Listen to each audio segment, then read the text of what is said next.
As said in a previous video, if we want to get solid results from market research that we can use to build a product that has more chances of being successful, we need to put some thought and some work into preparation. And I'm not going to lie, this is the hardest part of market research, so if you manage to get to the end of this process, rest assured that it's all uphill from then onwards. Remember that it's never crowded along the extra mile.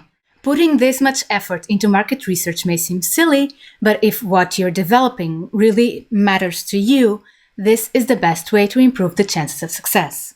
Note that in this video, I'm referring to preparation before having conversations with people involved in the purchase process of your product or service, or envisioned one, so that we can start building our product's content/feature selection and marketing strategies. So let's jump right into it. Pre-discussion activity number 1. Secondary research, also known as desk research. That includes identifying alternative products, their characteristics, value claims, prices, and information regarding positive and negative aspects. My previous video is dedicated to this activity, so it makes no sense to repeat it here.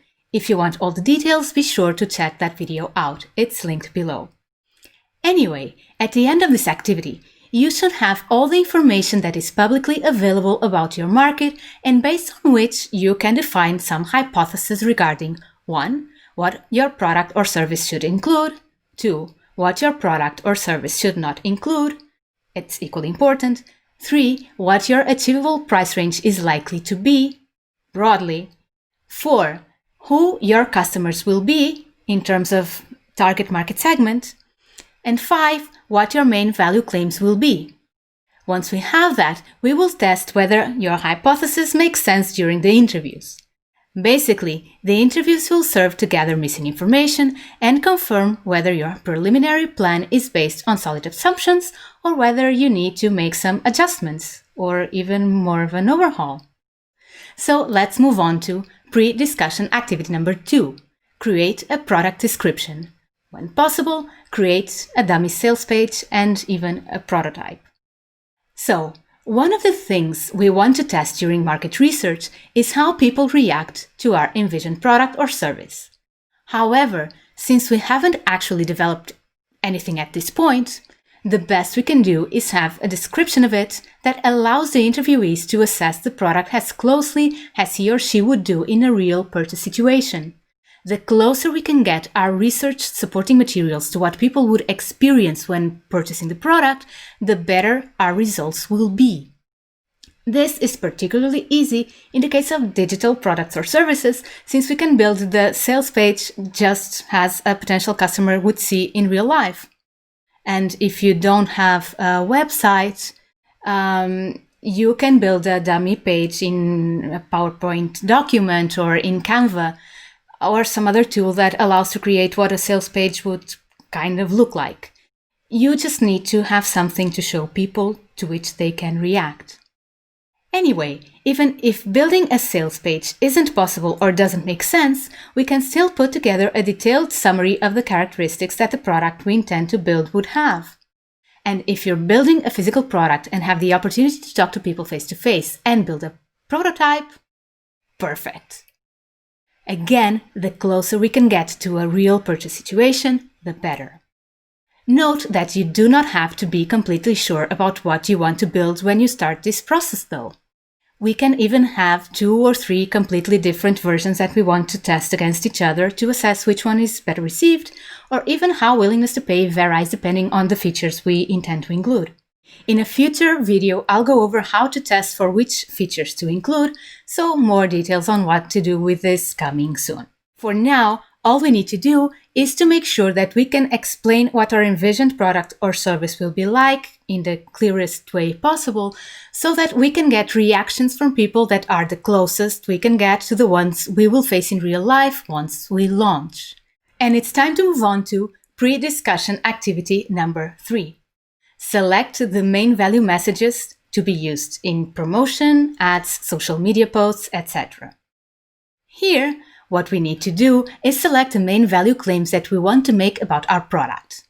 I'm talking about sentences that we want to use in sales page headlines, ads, or any other important marketing materials. Note that I'm talking about the key messages only, not all the sales copy. The reason to do this is we want to test the messages we intend to use to make sure that we use the best possible ones to get the attention of our potential customers and to communicate our product's value. Note that in some situations, there are several people involved in the purchase process. For example, a purchase department or a boss if you're selling to businesses, or a spouse or other family members if you're selling to individual customers. So we need to make sure that we address each one of those stakeholders' wishes and concerns, so we will probably need to use different messages per stakeholder group. And because of this, we need to figure out which message resonates the most with each of those groups too, if they really have a say in the decision, because we need to convince them too. But I'll go more in depth about why we need to test value messages and how to test them in another video.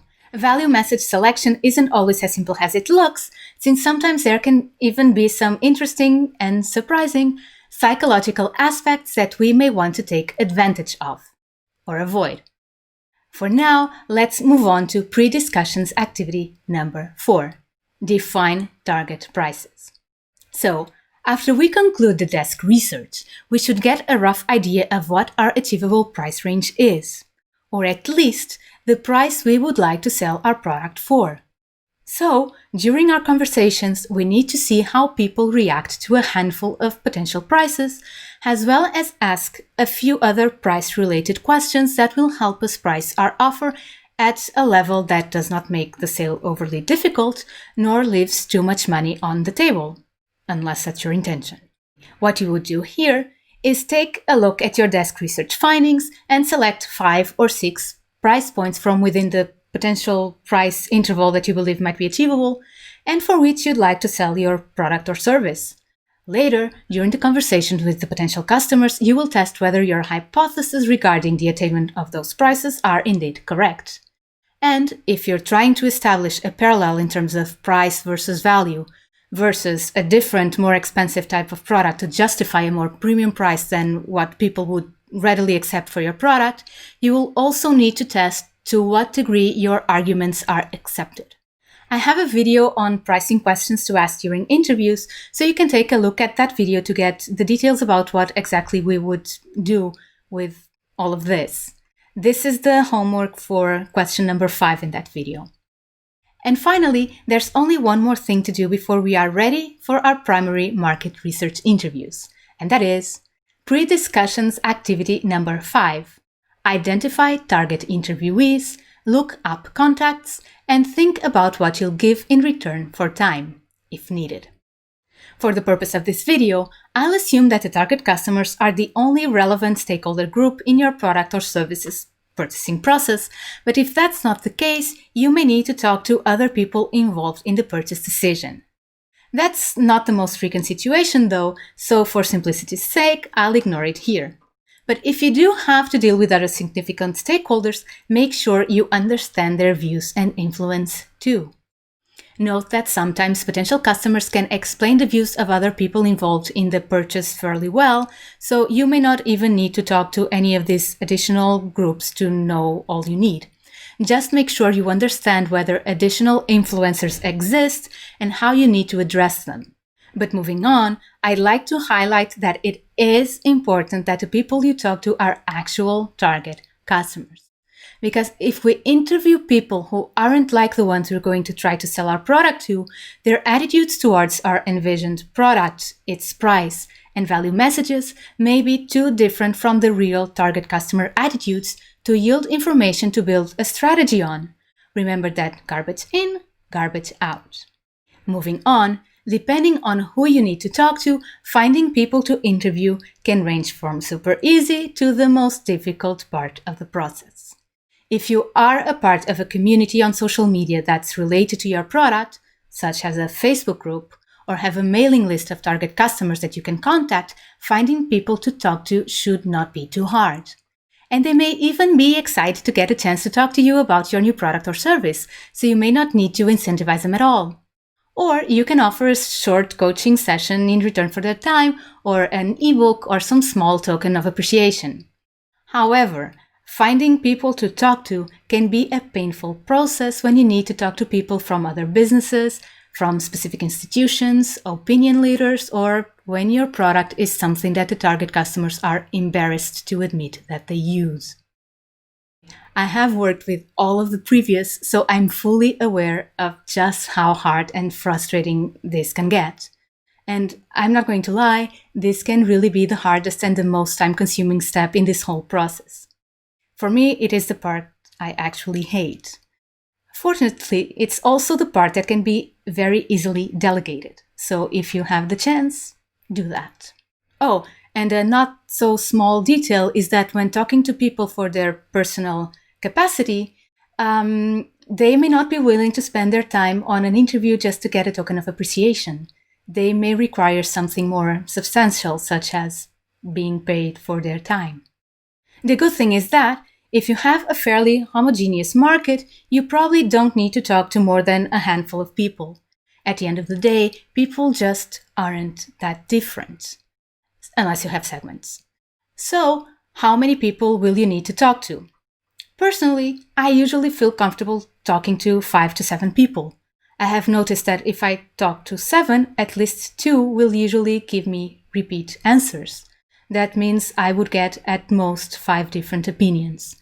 I like to have a couple more just to make sure that I'm not missing anything. But truth be told, this will depend a lot on how homogeneous your market is, so it can vary a lot from case to case. You need to go with the number of interviews you feel comfortable with and possibly adjust that number as you see whether you're getting similar feedback or whether it's all over the place. Sometimes even as few as 3 can be enough if you see that they are all saying the same thing.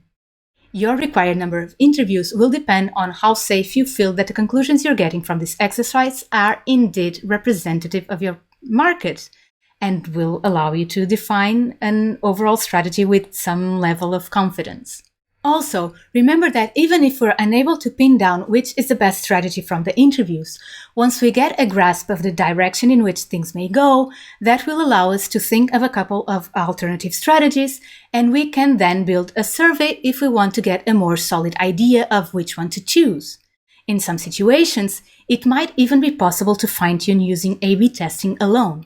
So don't go overboard with interviews. They're not meant for in-depth optimization. They're a starting point.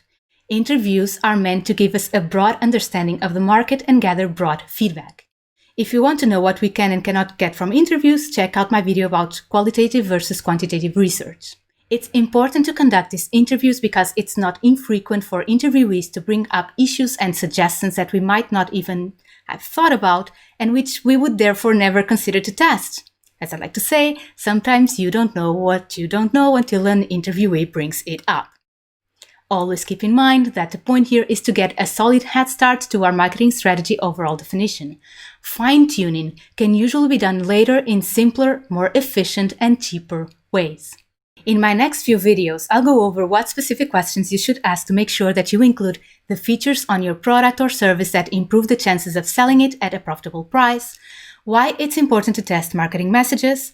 I'll go over a couple of interesting psychological studies, as well as how to test the messages. So if you're interested in that, don't forget to subscribe and ring the bell. And that's it for today. See you in the next one. Bye!